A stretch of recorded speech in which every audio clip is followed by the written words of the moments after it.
What just happened? Go to C. How sweet saved a wretch like me. I once was lost, now found. Was blind, now I see.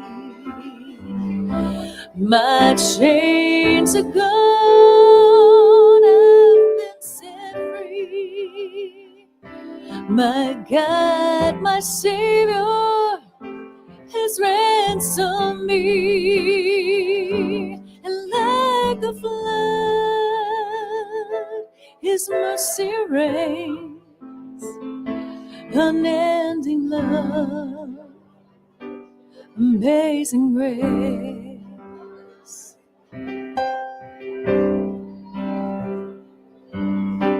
Amazing grace, how sweet the sound that saved a wretch like me.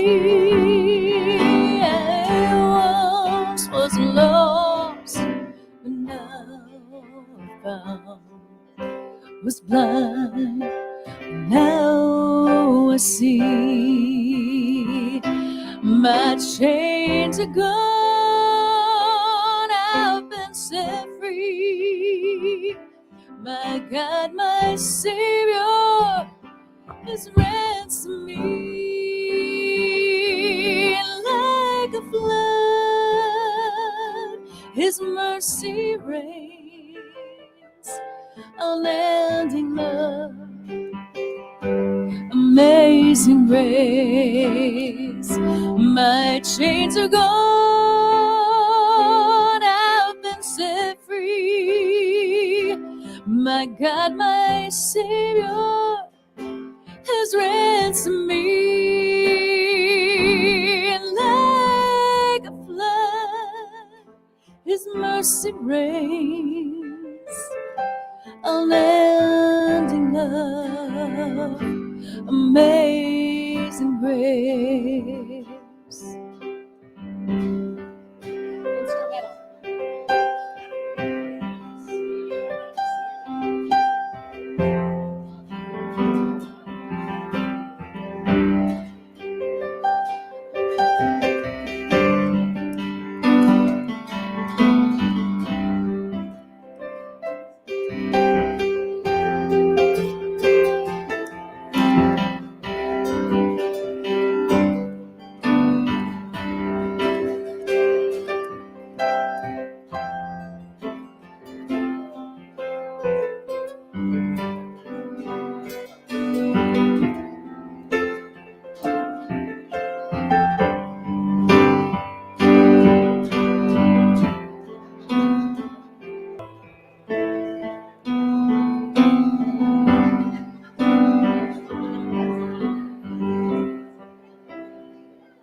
Turn your mic down and turn up the speaker because it was feedback too much. That's what it So I just was. turned up the monitor. Awesome.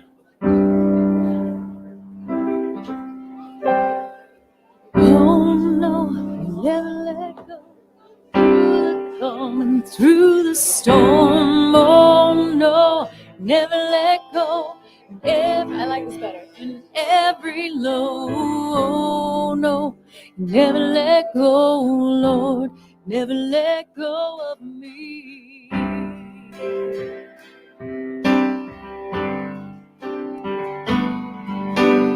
Oh no, never let go. Through the calm and through the storm. Oh no, never let go. And every high and every low. Oh no, never let go, Lord. Never let go of me.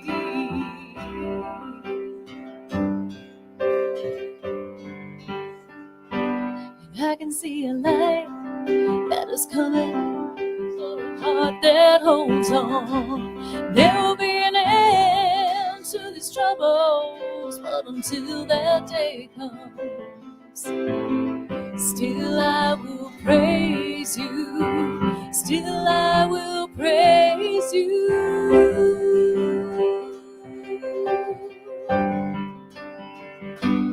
I can see a light that is coming for a heart that holds on. There will be an end to these troubles, but until that day comes, still I will praise you. Still I will praise you.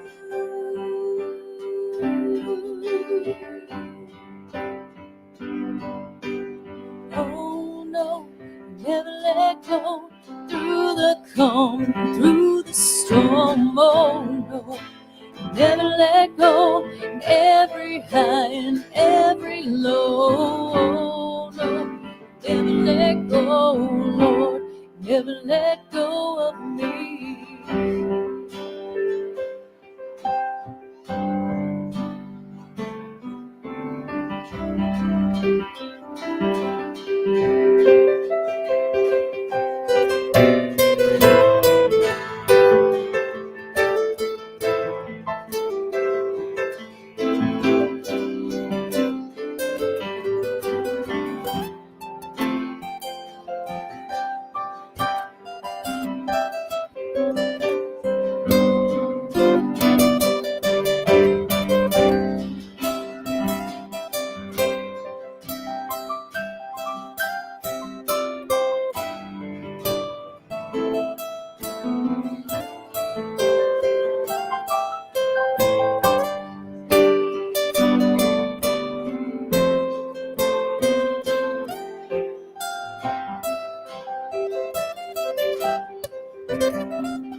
Here I am to worship. Here I am to bow down.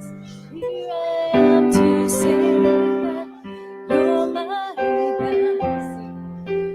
Altogether lovely, altogether worthy, altogether wonderful to me.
to see my sin upon that cross. I'll never know how much it costs to see my sin upon that cross. Here I am to worship, here I am to bow down, here I am to say that you're my God. You're altogether lovely, altogether worthy, altogether wonderful to me.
If I could get your attention for a second, and Ivan, I think this is good.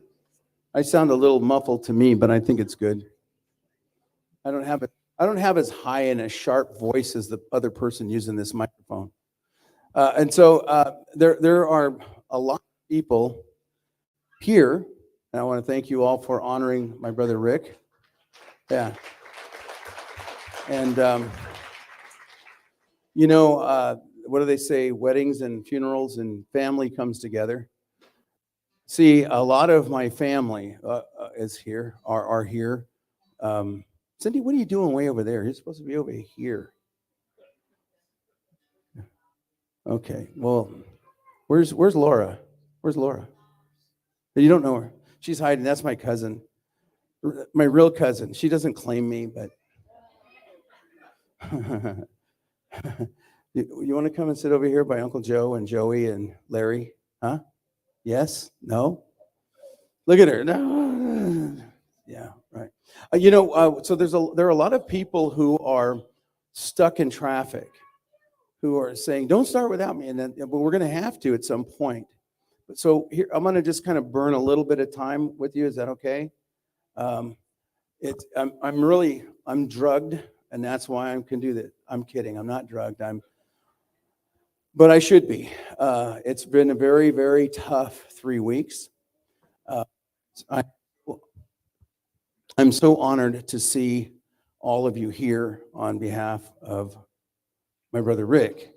He had no enemies. The funny thing about Rick is, and I got to watch how I'm talking, other than me, nobody disliked him. And I could talk, there's a whole row of my Uncle Joe, my cousin Joey, and my cousin Larry. Where's Lori? Is she here? She's on her way. Yeah. Yeah, they're all stuck in traffic.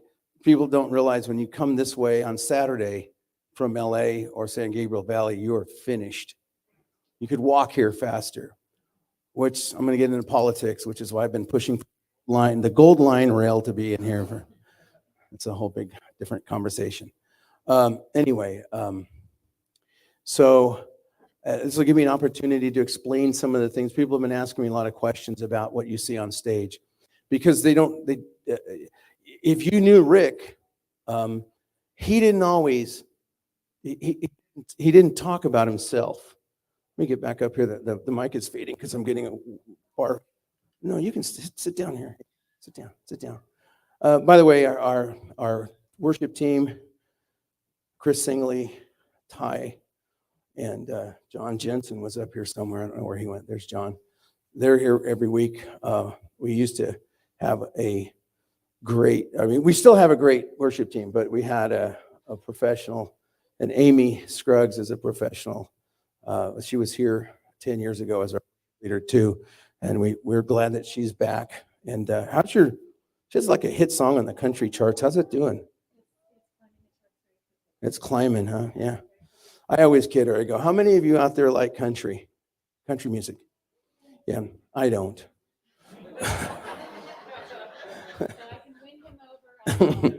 But I love Amy's music, and it's country. And she's got a hit really climbing the charts. No, its battery's fine. It's just there's so much stuff. So let me explain some of the things that are on stage. And as I look out in the crowd, I see so many faces. I want to mention all of you, but I can't. I'll be here just naming all of you as I go. But my good friend Larry Enriquez, the pastor from another church, but also my friend from many, many years, is YMCA director, chief police chaplain, and stuff like that. And my good friend, the superintendent of the local Ontario Montclair School District, is here, and also the president of the Ontario Montclair School Board. Your name is James. He's my friend. His name is James Hammond. And then Elvia Rivas. Don't try spelling it; it'll get autocorrected. Also have I went to China and met a lot of people in 2015, and from China is my friend Charlie, who says hi, back here all the way from Hong Kong. So very important for me to see all of these people here coming in, still because of traffic and stuff. My council member Deborah Parada is here too, and in the back. And one of my favorite scientists in the whole world is, besides myself, is Fuzz Rana. Fuzz, say hi. I heard this guy describe how an eye works one time, and you'd think it would be boring, but he made it interesting. It's interesting how an eye works. It doesn't work right, huh, Buzz? That's what you said anyway. It shouldn't work, but God makes it work. So Rick didn't talk a lot about himself, and he He was an artist. He played music. When we were kids, he learned the clarinet, he learned the trumpet, he learned to play guitar by himself. He could plunk out a song on the piano. He played drums. He played bass guitar. And he really worked at getting accomplished at all of those things. He was also an artist. And you know, when we were little kids, he would draw all of these military things, you know, these sketches of the Civil War, and you could tell that they were men and things and horses. And I did the same thing, but they were all like in stick figures, and you couldn't tell which side they were on, so they were just all massacred. But Rick could draw them, and so this, what you're seeing here is this one, this one, this one, this one, this one. These are all Rick's artwork. And so you're saying to yourself, really? Really? And he didn't talk about it. He just did it. And but he had favorite artists himself. He really loved two artists. One was a guy who's known as Hawaii's favorite artist, who's also a friend of Rick's and mine and Cheryl's. And his name is Robert Lynn Nelson. And whenever you go to a beach city, whether it's Monterey or San Francisco or San Diego or anything here in the California or in Hawaii, there's always a gallery, and the galleries always have a section of Robert Lynn Nelson paintings. And this is one here that Robert gave us for today. And I'm not giving it back. This is the kind of stuff that he did. Robert's paintings have been, every president since Jimmy Carter owns one. And also, he has a piece in the Smithsonian, and many celebrities own his work. But Rick loved his work, and Robert came and loved Rick's work. Rick had it all up in his house, and we went over to his house, and Robert's like, I can't believe this. And then also, me and Rick, just growing up in that time of the 60s, kind of everybody we knew were Beatle freaks. Anybody here a Beatle freak? We were Beatle freaks. Come on. You Beatle freaks. So you can see over here, I don't know if you can see it. And then over there's another one. We invested in these. These are called Seri cells, and they are a frame from the original Beatle cartoons that look like this in the 60s. And they're very rare. And so he had his over there, and this one was mine. And we always argued as to whose was worth more. And I guarantee you they're worth a lot, because there's only a few of these. They did the cartoons, and then they threw the cells away. And those are authenticated and framed. Did we lose something? Professionally framed. It's another good friend of Rick's. We have an inside joke about Rick, but mine and Rick's good friend, Christian Okoye, the Nigerian nightmare, just showed up. Don't scare me, bro. Stand up and say hello. He's just waving. He goes, I don't want to stand up and scare everybody. But if you like the NFL, there he is right there. Don't try to tackle him now. He hasn't played since the 90s, but he's still pretty mean and ugly and scary. And my good friend and buddy, you're not ugly. I'm just kidding. So then in back of me here is a very, very special, miraculous cross. A gentleman that me and Rick call brother, because God gave us people in our lives who are a brother because of our hearts. We also have a sister named Claudia Wells. And somebody was calling me. She heard her calling me, hey, big brother, and said, that's not your brother. And she just went off. I think it was at George and Randy's house, actually, these two guys here. And she said, don't you say he's not my brother. God gave me biological siblings, but my heart gave me him. Don't you say he's not my brother. And I just said, wow, that is really cool. And don't you get in her way. She's real little. And so my brother, Giorgio Toscani, is exactly the same. He's my brother. He was Rick's brother. And Rick loved his art.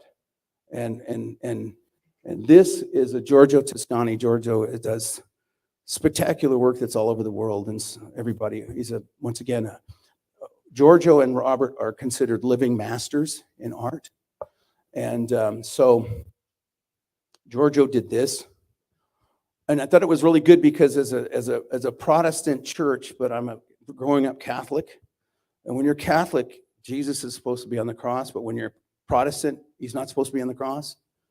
And every time it's people come in, if they're it's almost miraculous. If they're Protestant, they do not see Jesus on this cross. If they're Catholic, they can't help but see Jesus on this cross. And that was done by my brother and Rick's other favorite artist, Giorgio Toscani, who is here. Giorgio, raise your hand. Say hello. He goes like this. He got alligator arms. So he's sitting over here. Laura, you can sit. If these guys scoot over one, there's three right here. Oh, you have the whole tribe with you, huh? Sorry, we'll fit you in. So then I think the last thing I need to talk about is outside you see 3 Corvettes. And that's because me and my brothers were car guys in high school. My brother John and my brother Rick, and then I was the youngest. And in Ojai, California, where we grew up, we had what you might consider, we had the hot cars. There were other kids with hot cars, but they didn't outdo us. We had hot cars too. And our dream as kids, and someday I'll have a Corvette, right? But back then, I think it was only like the C2s were out. Maybe the Stingrays, maybe it was C3s. So we could never neither afford a Corvette or anything. But then as we became adults, just by chance, we all end up with Corvettes. But Rick's silver Corvette died, and we gave it a burial at the junkyard. And so one day I got a call from a friend, and he goes, "Hey, I saw that there's a Corvette for sale. You might want to go see it, because by now me and Rick and everybody, we're good at restoring Corvettes." So I go and I see this Corvette, and it's the first year of that style, the gold one out there. And it's like just this amazing, very inexpensive Corvette. I bought it from the guy right outside. I was like, "How much you want for this?" "Okay, here you go." You don't know, how you get those steals. So I just stole it from the guy and I left. So I'm at the house and Rick comes over and he's like, oh, wow, mine died. I said, "Of course we know yours died." "Oh my gosh." He says, "I want that one. I want that one." I said, "Rick, I bought this as an investment. I'm going to fix it up and I'm going to sell it for 10 times the amount I bought it for." "Really?" And he goes, No. I want this. I want this. I said, "How am I going to make any money off this, Rick?" And he goes, "You're not." That's what he said. "Well, you're not." And I said, "Well, you mean you just want me to just..." He goes, "Yeah." Okay. Because he's my elder brother, and he still thinks he can beat me up. So I said, okay. So he took it, and then what you see is almost restored. Almost restored. Spent a lot of money, a lot of time, a lot of love, and there it is. So we have John's, Rick's, and mine. John's is the maroon one, Rick's is the gold one, and mine is the red one. And we hit our goal from childhood. And Randy Roper, you didn't bring your pink one. Randy right there has a pink one, but it's a C2, right? 58 convertible, missing its top, pink, really cool. So anyway, that's the story of our lives. There's a whole lot more to it, but I think we're at that point of capacity where somebody's late. My brother Adam is late. He's trying to get here. And there's some other family, it's late, but I can't make you all wait forever. We're already 25 minutes late. You know how you hate that? You go somewhere and it's just late. So we're going to try to do it in time all the same. We also have a ton of food. We have a tent out here. We have a kitchen out here. We have Mexican food, and we have a ton of chairs outside and tables, covers. You won't be in the sun. And we want everybody to stay and eat because we're Mexicans. And that's what we do, right? I see my Aunt Cookie, my mom's sister, and her husband, my Uncle Raymond. They're also my godparents. So listen, they're trying to make you a deal you can't refuse to stay and eat. The godparents over there. Yeah. Also, the last thing I want to describe is that we did a clinic here. How many of you are here from the clinic that we did the clinic? So you see all these hands raised? These are people who volunteered to see people for free with doctors and nurses in the parking lot here for years, 15 years. And Rick, everybody would come to see the doctor for free and get meds and get checked and all this other stuff. It was a great program until COVID. And we had out back, we'd set up tables and stuff. And Rick would cook every single month. It was once a month. And he would make hamburgers for everybody that came. And he really loved doing it. And he would always point at the fountain out there, which hadn't worked forever. And he'd go, one of these days, I'm going to put flowers and I'm going to, around that, and I'm going to fix that fountain. And about 10 years of hearing that, I said to him, would you stop threatening me and just do it? And you know what? Then COVID hit. Well, when you go out back, the flowers are there and the fountain is working. Yeah. So I'd like Amy to play. You guys play one more, and then I'll come up and I'll get started. And that'll give us, another 2 minutes and we'll get going. Okay? 3 minutes. Okay? Thank you, Amy. And thank you all for being here. You honor my brother. Thank you.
You're the name above all names,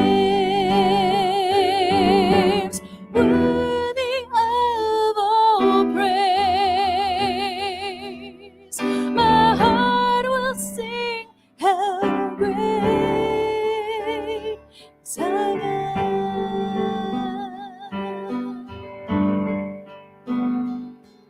You're the name above all names,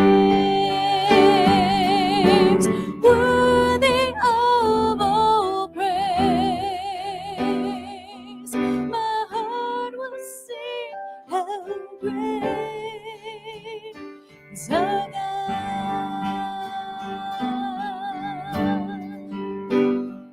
How great is our God. Sing with me, how great is our God. Oh, we'll see how great is our God.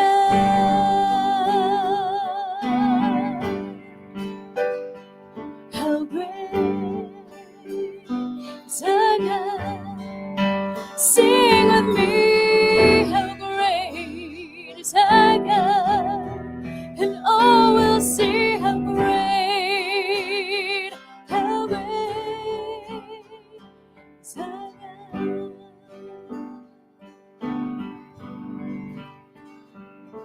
The splendor of the King,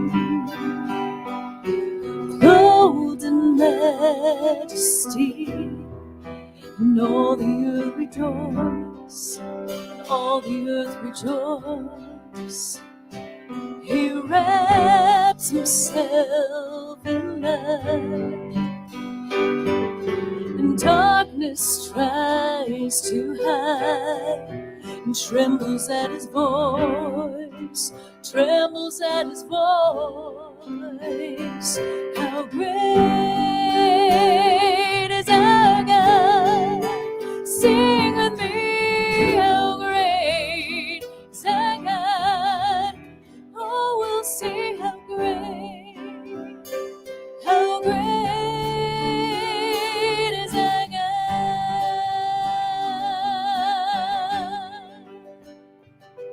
You're the name above all names,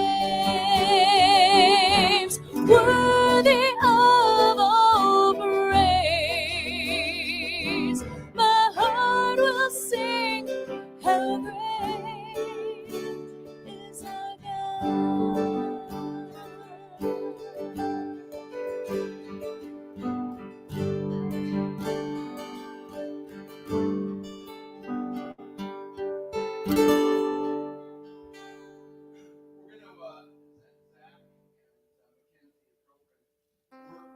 Long and hard. I'm putting this collage together. I can't watch it with you. I watched it earlier. I'm going to be in my office. I just can't watch it with you. Okay? I'm trying to hold it together as much as I can. My brother John showed up. John from Ascon. You can't tell my brother got an Ascon. Also, my brother Adam showed up. Everyone says they can tell he's and Rick's family, Nicole, daughter, Zach, son, and my son, Paul, Junior, my daughter Christina. Everybody's here. And so let's get going. I'd like you to see this without me in the room. Hey, Joey. Let's do this. You guys are cousins, same age.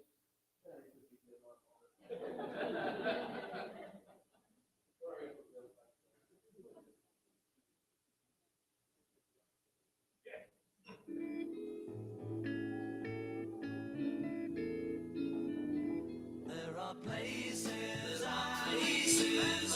remember life has changed forever, not for better.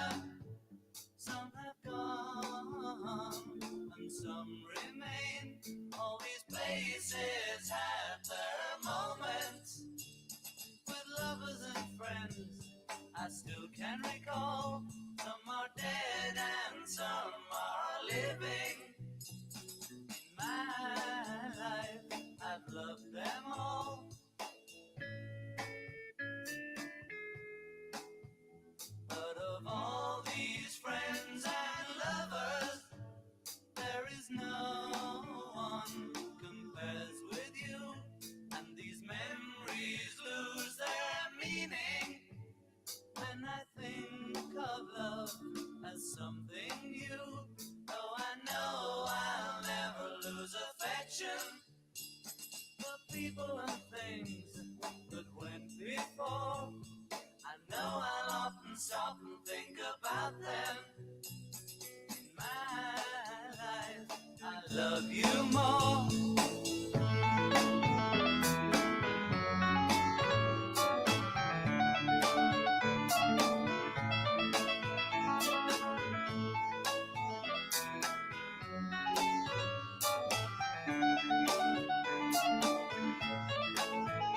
Though I know I'll never lose affection for people and things that went before.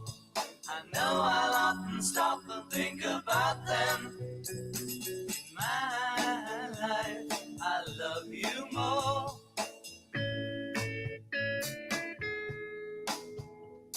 In my life, I love you more.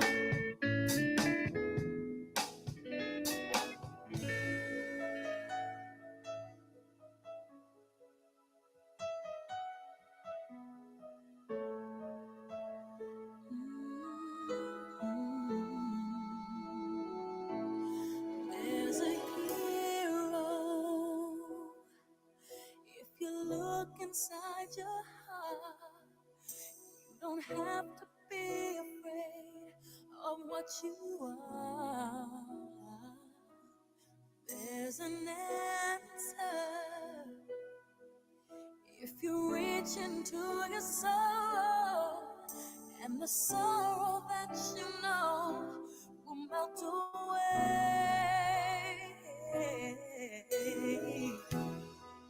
And then a hero comes along with the strength to carry on, and you cast your fears aside, and you know you can survive. So when you feel like hope is gone, look inside you and be strong, and you'll finally see the truth, that a hero lies in you.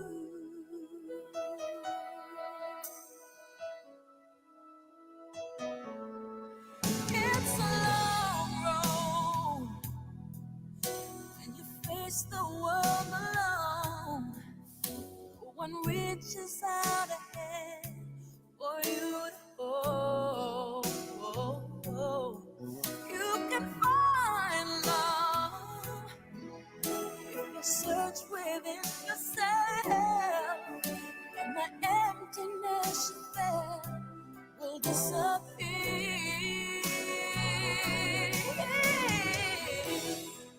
And then a hero comes along with the strength to carry on, and you cast your fears aside, and you know you can survive. So when you feel like hope is gone, look inside you and be strong, and you finally see the truth, that a hero lies in you.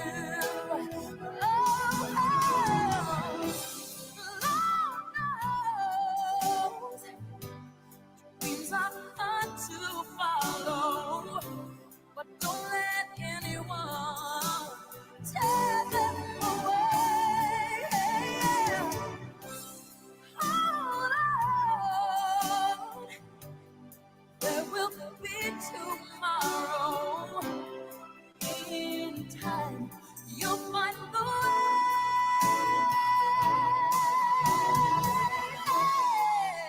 And a hero comes along with the strength to carry on, and you cast your fears aside, and you know you can survive. When you feel like hope is gone, look inside you and be strong, and you'll finally see the truth, that a hero lies in you.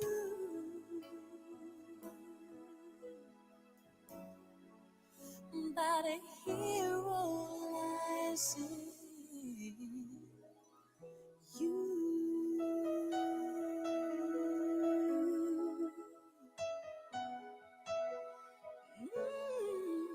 That a hero lies in you. Immovable rock, omnipotent, powerful, awesome Lord, victorious warrior, commanding King of kings, mighty conqueror, and the only time I ever saw him run was when he ran to me, took me in his arms, held my head to his chest, said, "My son's come home again." Looked in my face, wiped the tears from my eyes, with forgiveness in his voice, he said, "Son, do you know I still love you?" He caught me by surprise when God ran. The day I left home, I knew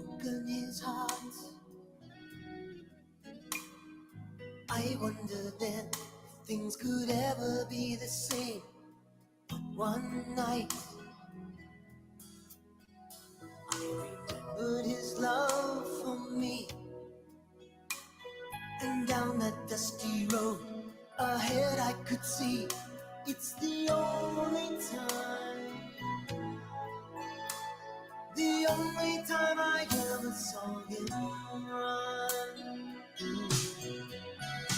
When he ran to me, took me in his arms, held my head to his chest, said, "My son's come home again." Looked in my face, wiped the tears from my eyes, with forgiveness in his voice, he said, "Son, do you know I still love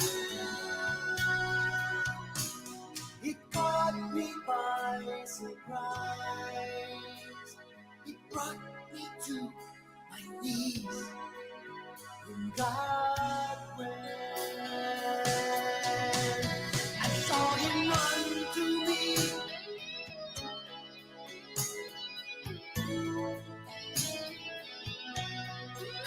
And then I ran to him.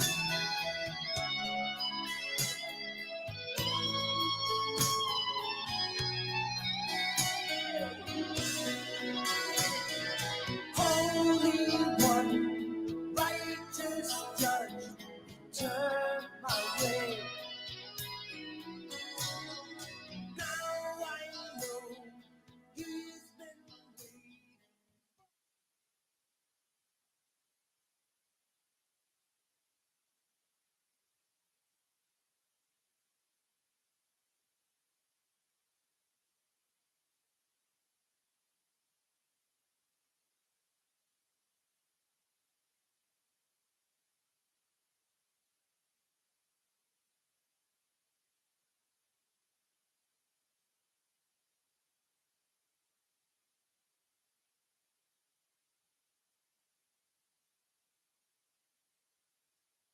Christian song about by a guy named Benny Hester. And Benny was pretty popular in those days. And John, you remember opening, John and Gail were like in the opening act. And we had this big concert at the church I used to go to because I used to do that stuff. And so I got Benny Hester to come. And Rick really liked this song, When God Ran, because the story is the only time I ever saw God run is when he ran to me. Because he's so big and powerful, he doesn't run until he ran to me. That's the song. So Ricky's like, hey, Benny, he's with me. And he's like, hey, Benny, you're going to do that. You're going to do that song When God Ran. And I can just tell that Benny is just getting irritated. And finally, he just says to Rick, maybe. And he got up there and he let off with that song. Made Rick Rick was just like grinning like a split watermelon, And so he just never, but it was like inappropriate that day because we're doing all this stuff and it was on cameras, on television and everything. And he's just in this guy's face. And so I have just a crazy story, and then I'm going to ask Zach to come up and tell you. Charles' best friend is wife of a very successful rock star named Dave Mustaine. And he has a band. He started Metallica, and he has a band called Megadeth now. And so we go to a Megadeth concert, and we're like backstage, and the concert is on, and Dave is out there, and there's a mosh pit going on. This craziness is happening, and Rick steps out onto the stage with a camera behind Dave. Dave is playing right here. The other band is, and here's Rick taking pictures, like we're like in the backyard. I mean, it's like a real concert. And here's Dave, who's like, one of these virtuosos, these metal band guys. And he's like, he sees Rick on stage and he has to literally walk over and go, Rick, get off stage. And it's like, Rick. And so a lot of people had that way with Rick. They were always, that's how they would dress him. Rick. It was so funny because we still have the of that when he did that. And Dave's a pretty tough guy, but he thought it was hilarious. You know, he thought it was funny that happened, kind of. But anyway, it was a live concert, and Rick is out there, just walks right out on stage. You know, like one of those crazy people who does something like that. You know, I think he's going to streak or something. But there it was Rick. But that was Rick. He just he didn't care. Zach, can you share with us your thoughts about your dad?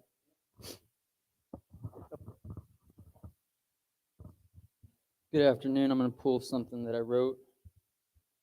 I'm not good on the spot like Paul is. So I'm just going to sit and read this. So at first, want to say thank you to everyone who is here paying their respects to my father. If we don't know each other and you're thinking to yourself that he doesn't look like Rick, you are right.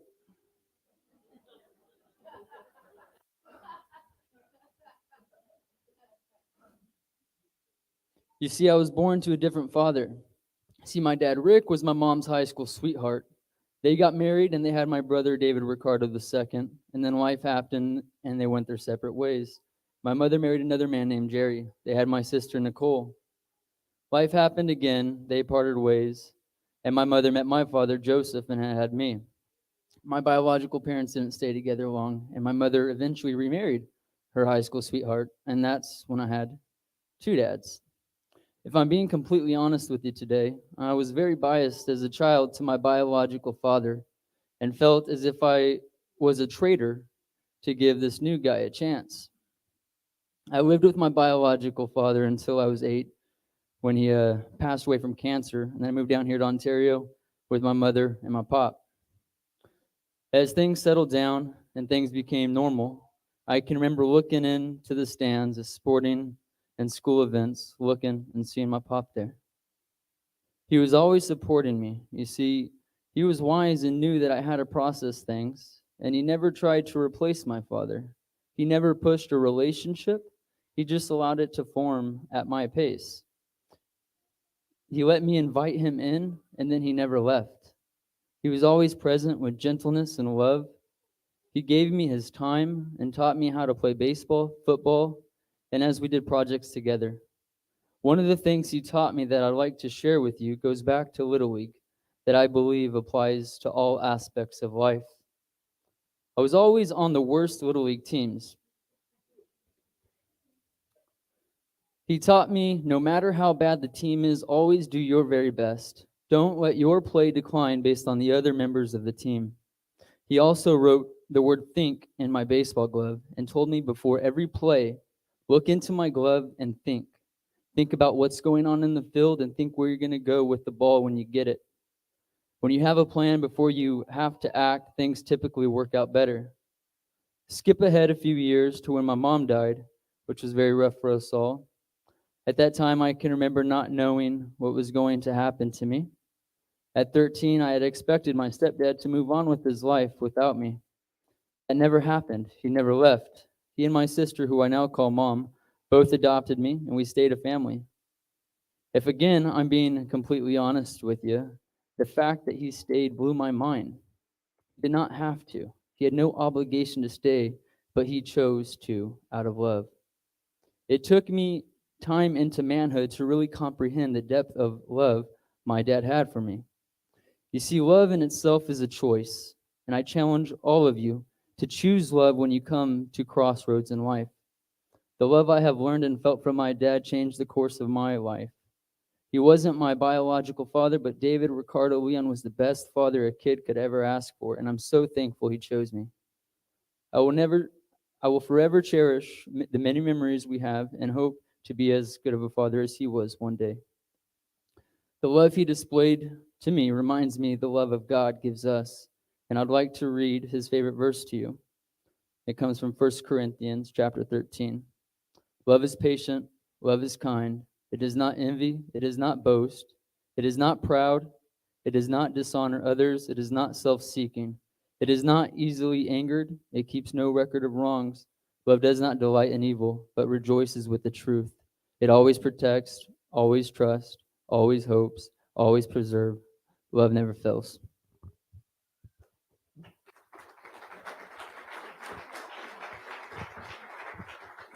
We're going to kind of continue this and entertain you.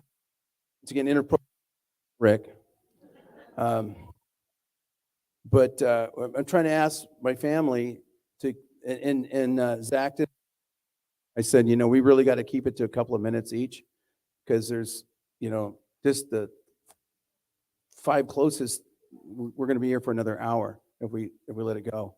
So I'm going to ask Cheryl, are you ready to talk about Rick yet? A couple of minutes. If you're coming to the stage, that means it's been a couple of minutes.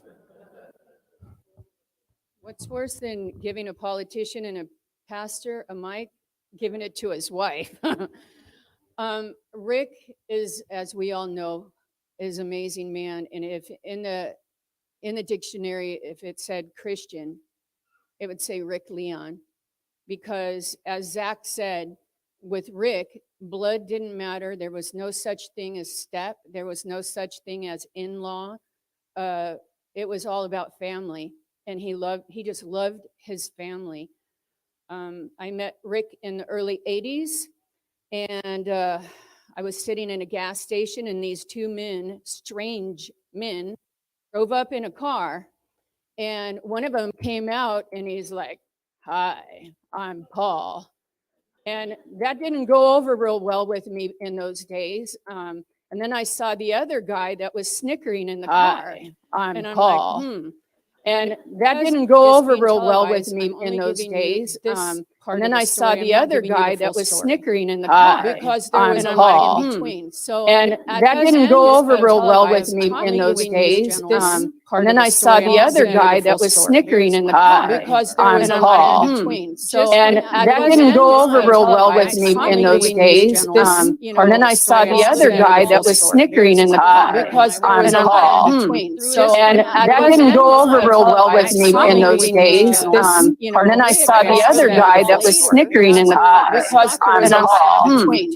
And that didn't go over real well with me in those days. And then I saw the other guy that was snickering in the car because there was I'm a Paul. And that didn't go over real well with me in those days. And then I saw the other guy that was snickering in the car I'm Paul. And that didn't go over real well with me in those days. And then I saw the other guy that was snickering in the Paul car said to his brother, "See that girl in there? that didn't go over real well with me in those days. And then I saw the other guy that was snickering in the car See that girl in there? that didn't go over real well with me in those days. And then I saw the other guy that was snickering in the car See that girl in there? that didn't go over real well with me in those days. And then I saw the other guy that was snickering in the car that didn't go over real well with me in those days. And I saw the other guy that was snickering in the car that didn't go over real well with me in those days.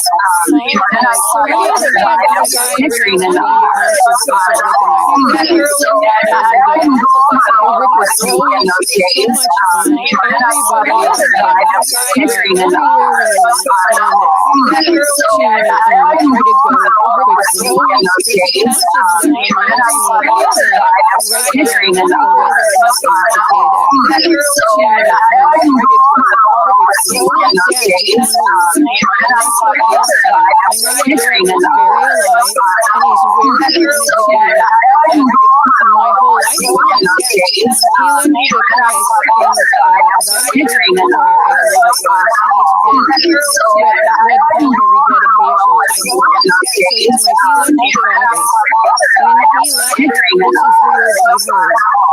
His master replied, "Well done, good and faithful servant. You've been faithful with a few things, and I will put you in charge of many things. Come and share your wealth, master. Well done, good and faithful. My brother, you've been faithful with Jesus. You know that I mean, anything. His heart was in the church, his heart was with his family. Colin and he were best friends. Rick went everywhere with us.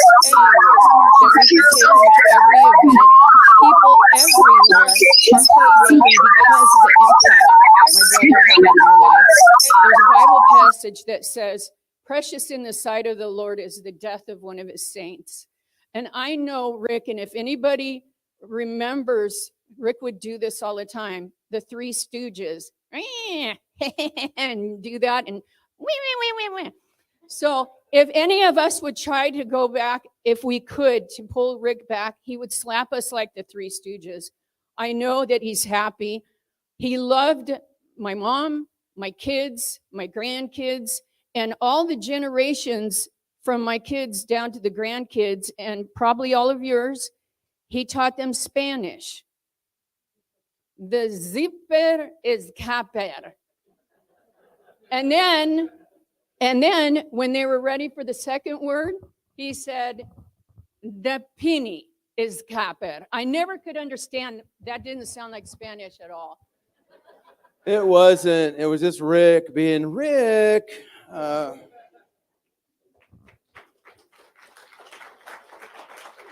You good? All right. So his daughter Nicole, another one of those. It doesn't look like Rick. Come on up, Nicole.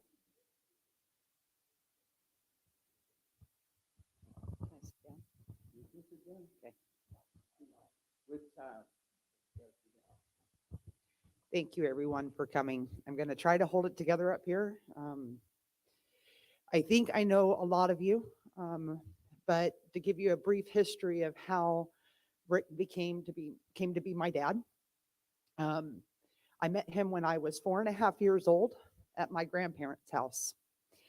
He walks up and he gives me a hug, and I felt this connection to this man I had never met before. I wondered and asked my mom, who is this man? And due to some family history, was not revealed at that time, but later on, I come to California when I'm 11.5 years old, and I'm reunited with this same man who treated me like a daughter from the moment he met me, along with his biological son, Rick, my brother. And my brother and I would argue continually. Why does he treat you better than he treats me? He takes you out shopping. He takes you out to eat. He does all of this and that. I couldn't quite understand it myself until about 2 years later. I'm sitting in a family member's house, and my family member reveals to me that all along he thought that I was his daughter.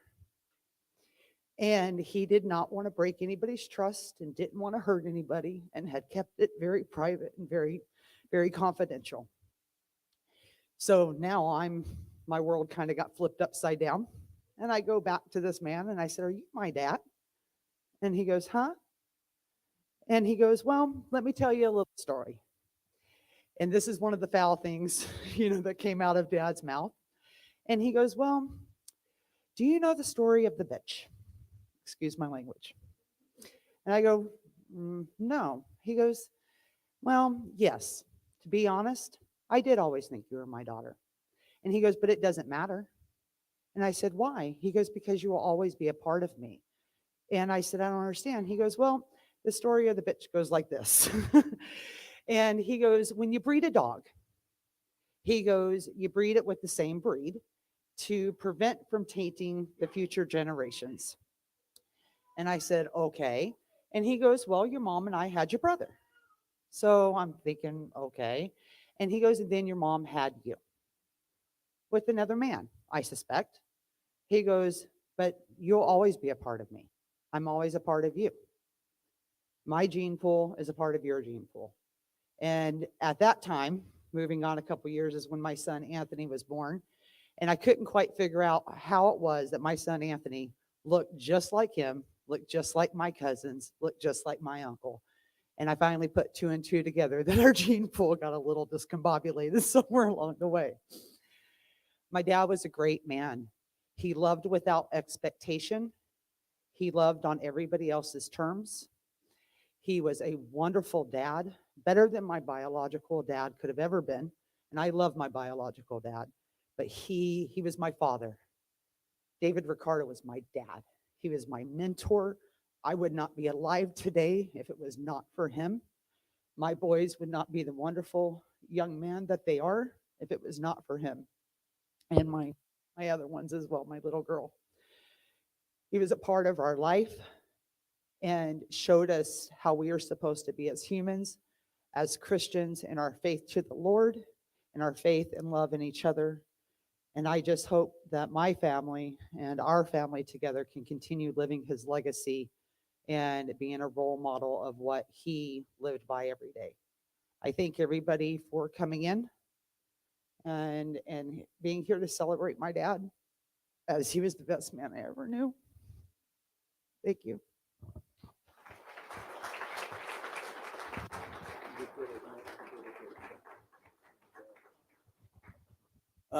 And gosh, look at this place. Not only is it full of people, but which is a tribute to my brother. But I mean, look at these flowers and stuff. And amazing. Why don't you do this for me in about a year? I don't want to back away. Just do it.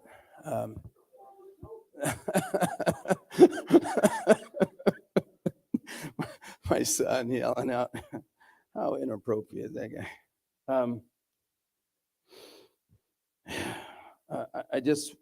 I'm trying to be careful of our time and scripture. I just want to make sure that you understand, as far as I do, that none of us lives a life to himself alone, and none of us dies to himself alone. I've learned a lot about how to behave and how to understand the emotions of people who are attending a funeral or a celebration of life. I've done a lot of funerals, and I've seen people break down emotionally to where they couldn't speak. And I've often thought, well, they just don't know they don't know that this person, where they're going, or that there's an eternal life. But I got to tell you that there's probably nothing, if you're ever involved with somebody who passes, the other person, it's probably best to say nothing, just to embrace them. Because there's really nothing you can say that's comforting. There's nothing. It's just better to just be there. And to be there is so honoring at a time like this. And our cousin, David Badgett. Hey, Joey, Larry, did you know this guy when we were growing up?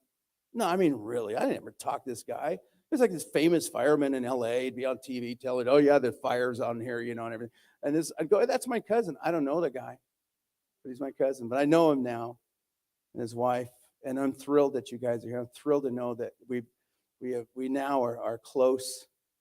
And I'm proud of you, Dave. And thank you for being here.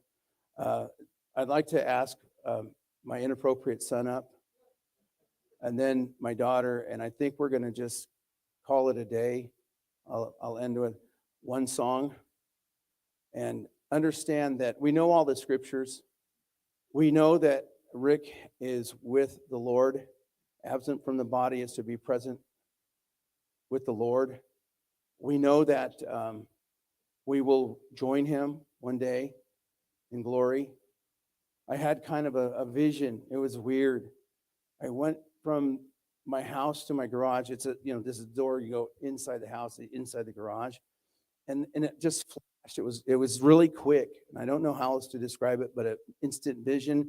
And I saw Rick ahead of me, and I saw the family smiling and waiting, greeting him. And then it was gone.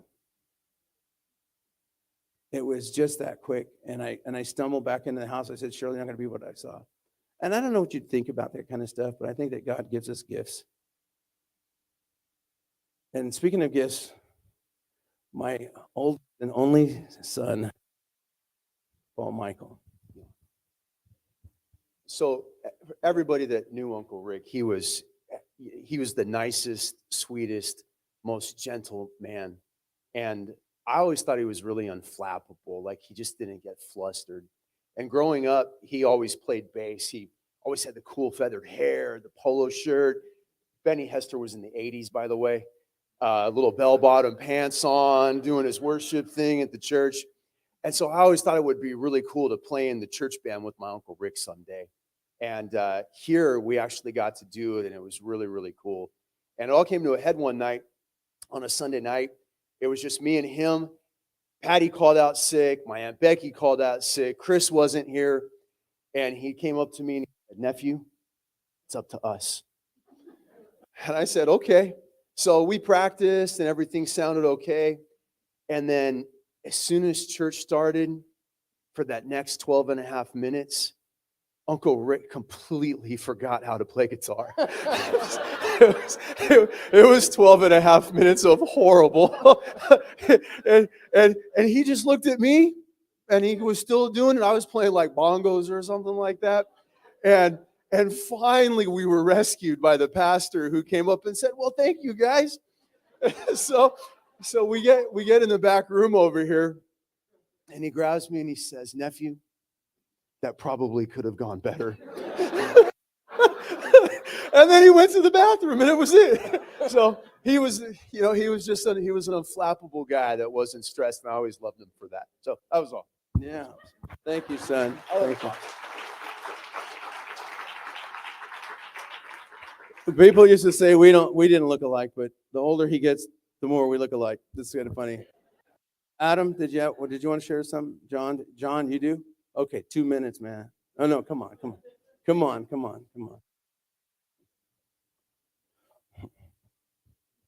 You gonna take the mask off? Well, no, I don't get sick. You're gonna get sick? What do you think? I'm gonna make you sick? I want to say my Rick brother, about 10 years ago, I had my globe messed up on me. I was in hospital for 11 days the first time. He was there every day for me. He came to the hospital every day. And then they let me out of the hospital. I told him I don't feel good. I was back in the hospital another 6 days. He was there for me for 6 days. And I was out of the hospital again. They told me, and I got sick again. I go back to the hospital again. And at that time, I was 6 days again. He came those 4 days. Paul came one day. I mean, Adam said he couldn't find the place. But the third time I was in the hospital, he came, on the 6 days, he came for 4 days. And I always put in my heart that my brother was there for me when I was sick in the hospital. And Lori, one time she told me, I think I tried to go to the hospital again. She told me she would give me $100. I says, "Lori, I can't pay back." She said she's going to give it to me. And that's in my heart, Lord. What was going to do? I miss my brother Rick a lot. I remember he was always calling me going, "Hey, big brother." I'm older he is. He always called me big brother. Now, you're not here no more. I'm going to miss him. That's all I can say.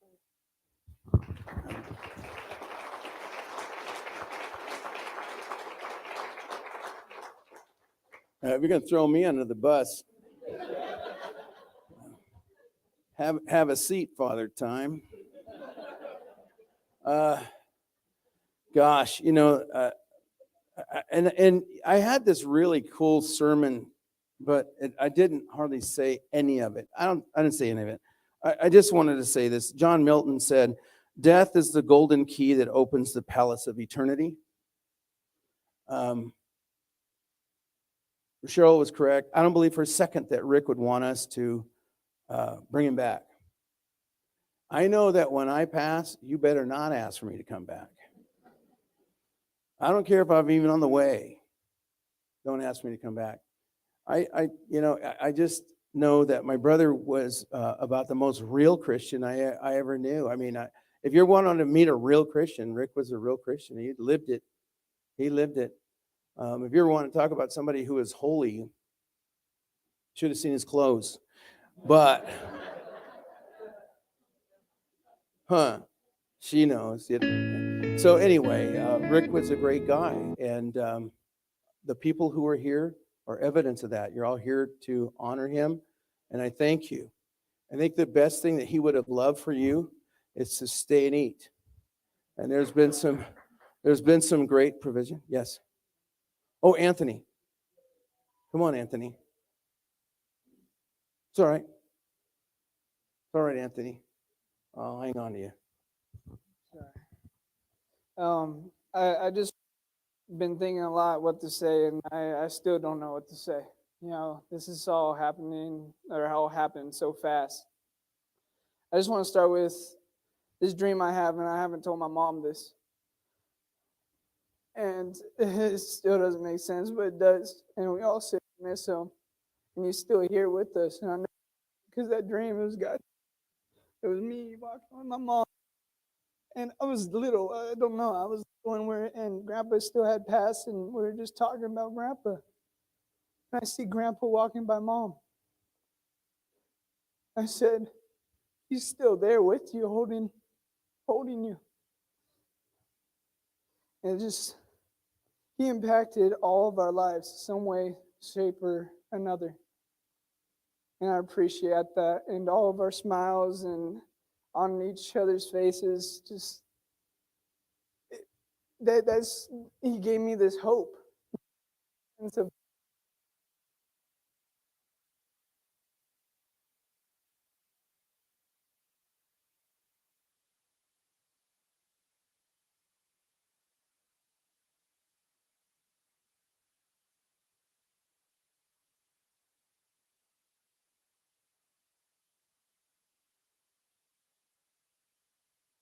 Thanks, Anthony.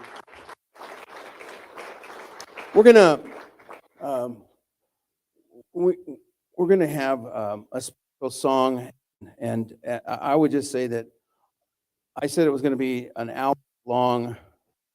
Our service, we got started late, and it's actually, from the time we started, it's 50 minutes right now.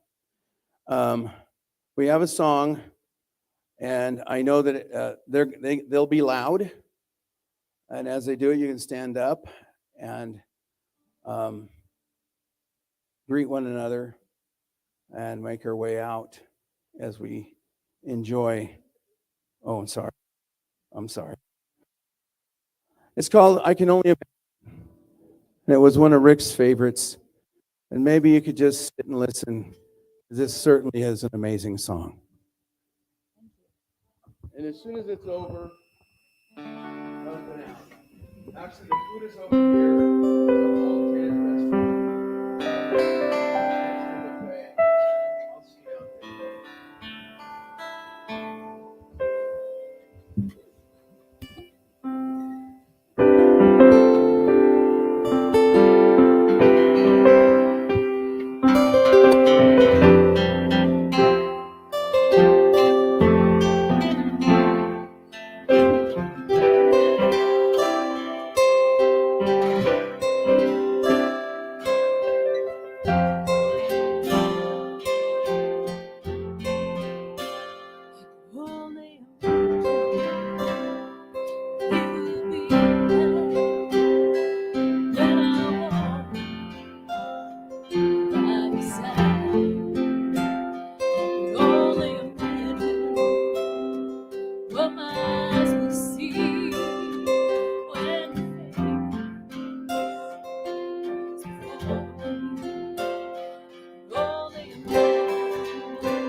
Surrounded by your glory, what will my heart feel? Will I dance for you, Jesus?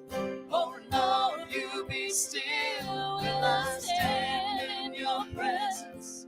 To my knees will I fall? Will I sing hallelujah? I'll be able to speak it all. I can only imagine. Yeah. I can only imagine. I can only imagine when that day comes and I find myself standing in the sun. I can only imagine when all I would do, yeah,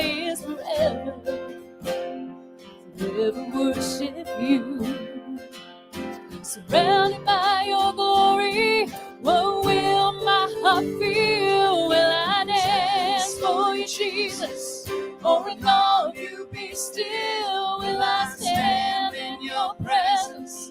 To my knees will I fall? Will I sing hallelujah? Will I be able to speak it all? I can only imagine. Yeah, I can only imagine.